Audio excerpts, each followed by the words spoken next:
वड्डी ते ढवळी हा रस्ता मृत्यूचा सापळा बनला असून या रस्त्यावरती रोज एक अपघात होत आहे। शासनाकडे ग्रामस्थांनी वारंवार तक्रार करूनही आज तागायत हा रस्ता झाला नाही। भारिप बहुजन महासंघ व ढवळी ग्रामस्थांनी आज मिरज प्रांताधिकारी कार्यालयासमोर एक दिवसाचं धरणं आंदोलन केलं। यावेळी शासनाचा निषेध करणारे फलक व निषेध करणाऱ्या घोषणा ग्रामस्थांनी दिल्या। ढवळी हद्दीतील कृष्णा नदीच्या पात्रातून वाळू व माती उपसा केली जाते। शासनाला महसूल मिळत असून या रस्त्याबाबत शासन उदासीन का असा प्रश्न ग्रामस्थांनी केलाय।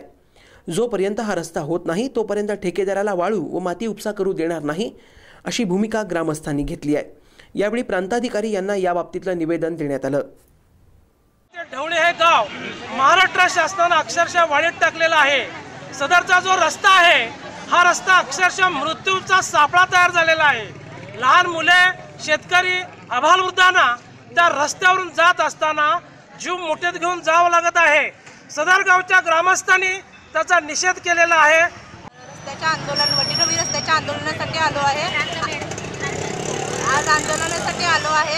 आज जर आमच्या मागण्या नाही पूर्ण झाल्या तर आम्ही जिल्हाधिकाऱ्यांच्या समोर सुद्धा हाच मोर्चा ठेवणार आहे आणि कडक रस्ता आंदोलन करणार आहे। आणि आज या मागण्या नाही बंद झाल्या तर आज आम्ही इथं तहसील प्रांत ऑफिस समोर आमच्या ढवळीवर रस्त्याचे मागण्या मान्य करण्यासाठी बसलेलो आहे।